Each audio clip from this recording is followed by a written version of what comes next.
All right, Shannon, coincidence here? What do you make of this? Well, I don't take a whole lot of what Brady says to heart anymore because he says 90% of the time he's not speaking truthfully. So, but anytime a great player acknowledges a great player, whether he means it or not, it means something. When sometimes Coach Belichick is just blowing smoke. But to hear Coach Belichick acknowledge another great player, it means something to said player. When another great player acknowledges you, be it with Tom Brady or Peyton Manning or any great player that acknowledges another young great quarterback, up-and-coming quarterback, that means something to said player. And Lamar admitted as much that, hey, that's the GOAT. And he says it's my turn, but everybody knows whose turn it is. Now it's Patrick Mahomes. And so for me, I don't think Tom Brady really sees Lamar Jackson as a serious threat to his record. I don't think he sees anybody as a serious threat to his Super Bowl record, but his passing yards, passing touchdown record, Mahomes is way ahead of the pace than which Tom Brady, when he set these records, nobody thought Tom would have it. But this is the guy that everybody sees because when you look at it, Patrick Mahomes leads the league in and passing yards with 21.59. Lamar Jackson is 20th with 13.97. Patrick has 20 touchdowns. Lamar is fourth with 13. QBR, Patrick is number one, is 77%. Lamar is fifth with 63%. And since they've come into the league, since 2018, Lamar has 54 wins. Lamar has 41, 20,000 yards. So we see where this is going. And Lamar said something very interesting. He says, I'm not competing against Tom Brady. I'm competing against his defense. That's not true. That's not true, Lamar. And you will learn this as you go. When you play against other great quarterbacks, if you lose, they beat you head to head. If you win, you competed against their defense. Because that's what's Tom Brady. Everybody knows Tom Brady's record against Peyton Manning. Peyton Manning ain't never played safety, never played linebacker, never sacked the quarterback. But everybody knows what Tom Brady's record is against Peyton Manning. Everybody knows what Tom Brady's record is against Aaron Rodgers. That's just the way it goes. When Tom Brady wins, he competed against you. Tom Brady loses, you competed against his defense. Lamar's going to learn these little subtle things as he goes along. So that's where I am. Tampa's lost 4 of their last 5 games at home. They're 1-2. Remember, they lost the playoff game their last year, Skip. Oh, wait a minute. So you mean to tell... You just remembered something you forgot to say. Yeah, kind of like Skip Bayless. Wait, is the show over yet? That's crazy. It's close. I'm going to do you like you do that. And that last 12 games, he's 6-6. Mm-hmm. 6-6. Is that now he's 7-6. But you got to give him Detroit, right? Go ahead. But like I said, Skip, I just think the thing is that Tom says a lot of things, and I'm not so sure. He's really great at this. He's gotten good at, he knows everybody's name. Oh, that's a great young player. Oh, he's a great this. Oh, this guy, he's playing really well. That's not to say that Lamar is not a fantastic player, because I believe that he is. I just take it with a grain of salt when Tom Brady says it. Okay, so you referenced the fact that Brady has said on his podcast that 90% of what he says to the media during media interrogation sessions is deflection or sidestepping or however you want to term it. I believe that 90% of what Tom posts, if not 100% of what he posts, is legit. It's what he believes. When he talks just to Jim Gray on the podcast, I think that's not deflection or sidestepping. I think then you're getting real Tom Brady. So the simple truth here on what he posted, this was back on February 1st when we thought he was retired for good, or at least most people did. The simple truth here is that Tom Brady is a much bigger fan of Lamar Jackson than Shannon Sharpe is. That's the simple truth of what this is. You've never been that sold on Lamar. You are oversold to me on Patrick Mahomes. So now you've been offended that Tom Brady would bless Lamar and not even mention Patrick Mahomes or Josh Allen or Justin Herbert or whatever young gun quarterback you want to throw in. I'm a firm believer you can like who you like. I don't have a problem with Lamar. I think he's a fantastic player. I just think he needs to be a little bit more consistent throwing the football. That was my only hang-up. Not that he shouldn't be quarterback, not that he's this or that. I just think if he was a little bit more consistent, I think people would speak in more glowing terms of him. This notion that I'm oversold on Patrick Mahomes is utterly ridiculous. The mere fact that anybody can be oversold on Patrick Mahomes is utterly ridiculous, considering what he's done in this small sample size, a 5-year window in which he's done this. 4 AFC Championship games, 2 Super Bowl, a Super Bowl MVP, a league MVP. There's no way you can possibly be oversold on that. Brady beat Mahomes at Kansas City in a championship game. But I thought, hold on, Lamar Jackson just said he's not going to get. See, you just confirmed what I said. No, I'm just saying what the Hall of Famer across from me just said you have to do. You have to look at the matchups between great quarterback and soon-to-be great Patrick quarterback. Mahomes ever beat Tom Brady head-to-head? Yep. There's played 6 times. They're 3-3. Yep, okay. But when it mattered the most, So regular in an season games AFC Championship game in Mahomes' house, Brady beat him by completing 3 straight 3rd and 10s in overtime. That's how he beat him. And he only had 2 completions on 3rd down. So he was 2 and 10 on 3rd down against Carolina. But carry on. Okay, well, what does that matter? We're talking about when the money gets pushed to the middle of the table.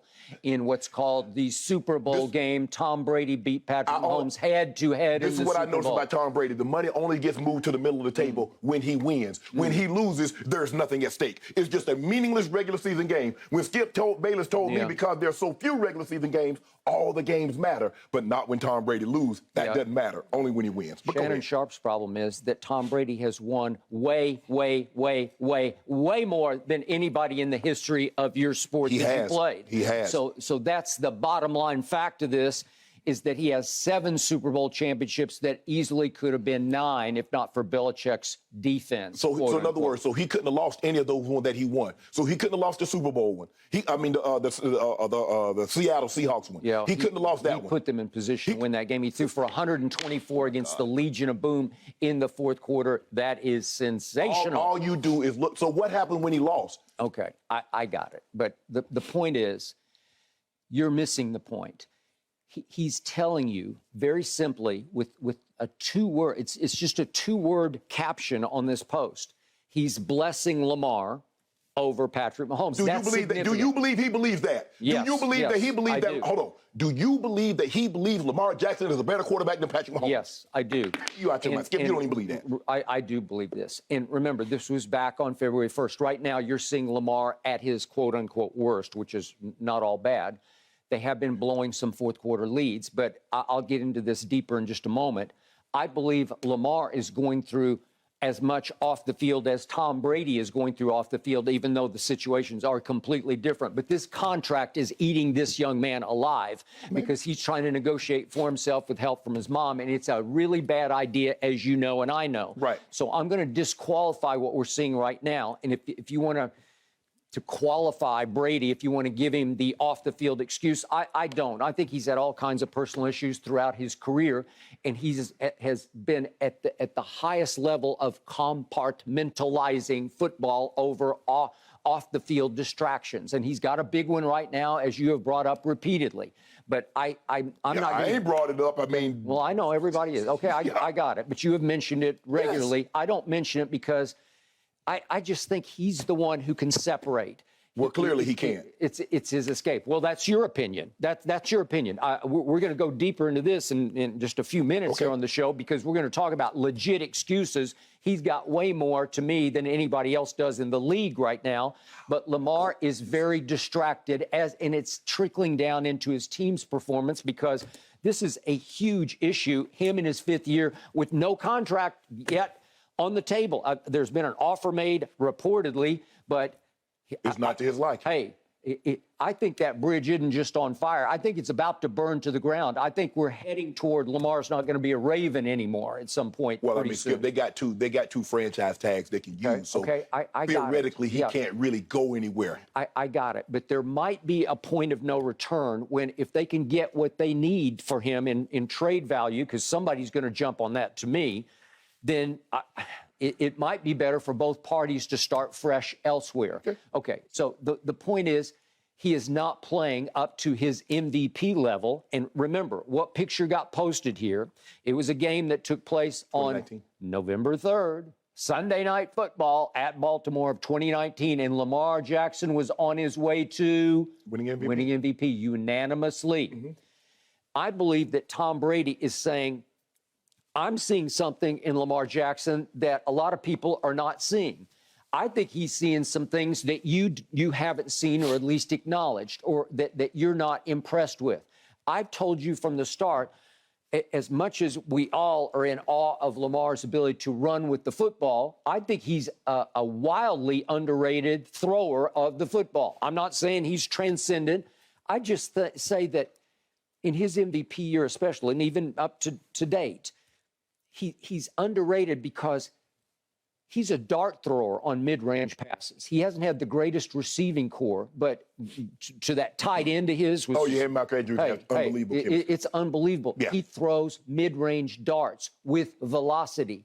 And I like his footwork. I think he's well coached, well taught. I like the way he throws from the pocket. Yeah. He is a pass-first quarterback. Yes, he is. And I think his deep range is underrated because I showed you a play a couple of weeks back where he let fly and he can throw it 60 in the air effortlessly. Mm-hmm. And again, it's not the prettiest pass. The motion is not the prettiest. It's not Brady-esque because he throws a very pretty pass and always has. It's been textbook. Yeah, Lamar's a little three-quarters. Brady's more over the top. It's more over the top, but Lamar's really, really works. And I think because it's not the prettiest throwing motion, a lot of people say, well, he can't really. No, he can really throw. You can't win an MVP in the sport you played without being able to throw the football. Yeah, it's not an accident. I mean, you got to play great over the course of a season. All right. So the other... Now we get into the intangibles, and this is where you and I have parted on Lamar. I just have always had a strong, good feeling about him. I underrated him, I believe, at Louisville. I watched him lose to Deshaun one night when they lost to Clemson, and it came down to late throws, and Lamar could not convert on some late throws. Mm-hmm. But I believe that Brady sees in him what I see. Not that I'm trying to compare myself to Tom Brady, but I'm just saying I love his football character. I love his football backbone. I love his football intangibles. I'm saying gamer. I'm saying baller. I'm saying playmaker. I'm saying he's got a high clutch gene, not what Brady's done at the highest level, but I trust Lamar in the clutch. I trust him. Again, he unraveled against the Giants, but they're having a hard time right now because he's having a hard time with his contract. But my point is, this was back on February 1st, before all this year started. Yeah. And he's saying, you're next. But obviously, the grammatically correct would be the contraction. You're, Y-O-U''. Although you could argue that he's saying the possessive you're, as in, ladies and gentlemen, your next great player is New Era 8, which is obviously Lamar's. Okay. All right. So that aside, he is saying, you're next. He's saying, I bless you because I believe in everything you're doing. And what was the quote that night? He said, he went up to him, it was right before, I think this picture got taken right before the game. You're doing some great stuff. Keep it up, man. Big fan. I think he is a big fan of everything this young man is made of. The way he does throw the football from the pocket. I just think he's a believer in Lamar. I think he's not the biggest believer in Patrick because Patrick is the antithesis of what Tom Brady is. Because Patrick's footwork in the pocket is horrendously bad. His throwing motions are horrendously dangerous, and they sometimes often come back to bite him. Yeah, but Skip, you talking about the antithesis. Mm-hmm. Isn't Lamar Jackson, with his ability to run, his legs diametrically opposed to what Tom Brady is? Well, maybe he envies that part of his game. Maybe he thinks, gee, boy, I wish I'd had that kind of athletic ability. Brady does have athletic ability. He did get drafted fairly high to play baseball for them in Montreal. Look at my homeboy. Yeah. Shortstop. Okay, I got it. I got it. But I believe if you could put Tom Brady on a lie detector right now, he'd say, I don't love the way Patrick Mahomes plays quarterback. I don't love the way he's been allowed by Andy Reid to play quarterback because I tell you, it offends my sensibilities. Everything that I've been taught about how you play quarterback is out the window with Andy Reid because this is his pet project. This is his new toy that he went up in the draft to snatch and make a superstar. And the light is so green that it's red. That's Well, I think the thing is now, Skip, is that the more times you can throw off platform, everybody would like to have a clean pocket. And that's why Brady struggles a little bit because when pressure comes, he's not able to throw off platform. He's not able to change arm angles and get out of harm's way. So he'll just throw, maybe if he could change arm angles, he could get a completion. But he would just rather dirt the ball and move on to the next play. Where these other quarterbacks, these new age quarterbacks, the majority of them, not all, the majority of them, can throw off different platforms, Skip. You look at Mahomes, and you look at Rodgers, and you look at Burrow, and you look at Justin Herbert, and you look at Matthew Stafford. You look at some of these young guys coming up. Even we saw Justin Fields. I saw him a couple times. He threw extemporaneously. If he throws the ball over, the guy's going to jump up, he's going to bat it down. Yep. But now he comes back and changes arm angles, slots, he gets a touchdown. Skip, I just think the thing is that when we look at Patrick, I just think, look, I'm not saying that Brady doesn't think Lamar Jackson is a very good player or a good quarterback or a great quarterback. But I just think the thing is the guy is kind of like, who do I look at? As I survey the landscape, who do I see with the greatest chance to catch me as far as yards, touchdowns, and things of that nature? I don't believe a quarterback is going to catch it with 7 Super Bowl. I don't believe guys going to have 10 Super Bowl appearances with 7 Super Bowl wins. I think he's safe in that. Kind of like Mr. Russell lives with those championships. I don't see a player, Skip, get 11 championships. Now, it might, but I don't know if you and I are going to be around to witness it. I agree. But with Patrick Mahomes, like I said, Patrick and what he's been able to do, Skip, let this sink in.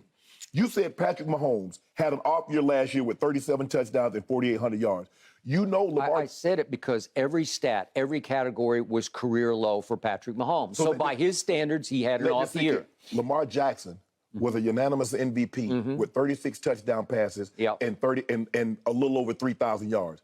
Patrick Mahomes had an off year with 37 touchdown passes and 4,800 yards. Okay. That just goes to show you the standard in which he set is the bar is so high that if he doesn't throw 5,050 touchdowns like he did his first year starting, it's a down year. Okay, but obviously Lamar can do way more damage with his legs than even Patrick can do with his. And I do give Patrick some credit. He's an underrated scrambler. Yeah. He weighs, I don't know, he looks like he weighs 250 to me, but he's somewhere in there. But once he gets in motion, he gets in motion. Yeah, we never saw that side of him, Skip, until the playoffs that year they went on that Super Bowl run. When he had those long runs, we didn't see Patrick Mahomes really never scramble like that. Yeah, he could get it, but to see him take off and go 25, 30 yards for touchdowns and really get his team back into the ball game.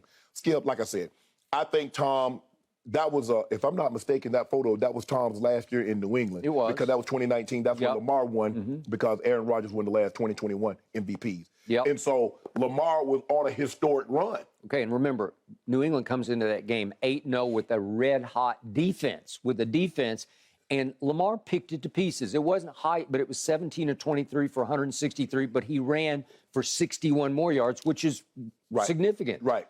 But you and I talked about it. I said, Skip, I don't think that defense, and I've been saying, I said that defense is not that good. Okay, you mean, I'm talking about 2019. I'm saying New England's defense wasn't that good. In 2019. Right. And even though that record, I say, I'm not buying this.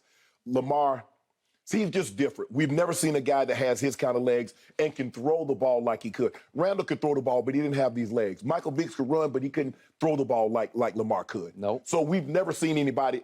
Even Steve could throw, but Steve's legs weren't like this. Steve Young, his legs weren't like this, Skip. I mean, they were really good. Spectacular, they were really good. Yeah. But he basically totally abandoned running and became a marksman of a thrower. Yeah. No, he did. He started out in the USFL, and then he was LA running Express. wild. Yeah. His first couple of years in San Francisco, Skip, when he would fill in for Joe, he would take off and could go 60. Which was unheard of for a quarterback that looked like Steve Young. Highly capable. Okay, I'm going to be objective, so I'll throw out one final possibility. Okay. It's possible Tom would say, I got to be politically correct in this age that we live in, and I need to bless, as a guy from a white privileged neighborhood in San Mateo, California, I need to bless the best young black quarterback. Yeah. Maybe he just felt compelled to do it, but I don't think so. I'm just throwing out, it's a possibility. Skip, a lot of times, like, where you get in trouble in social media, Skip, is that you don't really think. You say something, you write something and you send it out. You're like, damn, I didn't really think that through. I don't think Tom. Just like Skip, just like when you grammatically, he said you should have been grammatically correct. That lets you know he didn't think this all the way. He's like, man, hey, L. Jack got next. Let me team it. You're next. Okay, but it's also possible Tom's social team. He seems like he's got a whole team. They say this is the best way to do it on social. It's YO, you're next. It is. I don't know, Skip. I don't think they would let Tom. Now, my social team would let me put it out because, hey, I'm grammatically incorrect a lot of the time. But I don't think Tom's team would have let him put that out. But whatever the case may be, we'll find out, Thursday night. We'll see. We'll see what Tom. Now, watch how he be going crazy out there. He throw a couple of touchdowns and be like, all up in everybody's face. You watch it. because of Lamar, you mean? No, because he's going to be feeling good. I agree with that. If you're next, I'm going to show you I haven't exited the building yet, so you're not I got it. Once I leave, you can be next. And my final point is, you say he's probably more threatened by Patrick. I think he's threatened by nobody. That's just me, because nobody's ever going to touch 7. No. I'm saying like passing yards and touchdowns. Yeah. Well, obviously, you can just see that coming, because if Patrick's going to play his whole career for Andy Reid, I don't know how much longer Andy's going to coach, but if he coaches for as long as Patrick plays, Patrick's going to shatter all these records. I mean, how old is Andy? Andy's got to be like 63, 64. I've lost track. But so let's give him another 10 years. All right, give him 10 years. But the point is, it's going to be LeBron-esque. It's going to be longevity records, but his light is so green that Tom played for Bill Belichick for 20 years in New England, where they were a very balanced football team. Yeah, but Skip, now, I mean, you look at Tom is throwing it 68% of the time. He probably threw it 55, 60% of the time last year. Guys are evolving. They're throwing the ball more. So that's why I don't think the passing numbers, and they've added an extra game. Yeah. That's what you forget, Skip. They've added an extra game, and they throw it a lot more than when you started covering the league. That's true. And even when you stopped covering the league as a columnist and day to day. And by the way, final point, I don't have a social media team like you do. I'm a one-man show. I'm a one-man show. You are not a one-man show. You got all kinds of help. I have a two-man show. Yeah, there you go. Now we got the truth. Lamar coming off 6 straight games, gentlemen, of 50-plus rushing yards. Watch out for his legs come time for that game. Thanks for watching, Undisputed fans. Subscribe here to get the very latest from Skip and Shannon. Plus, go watch a few segments from our other shows on FS1.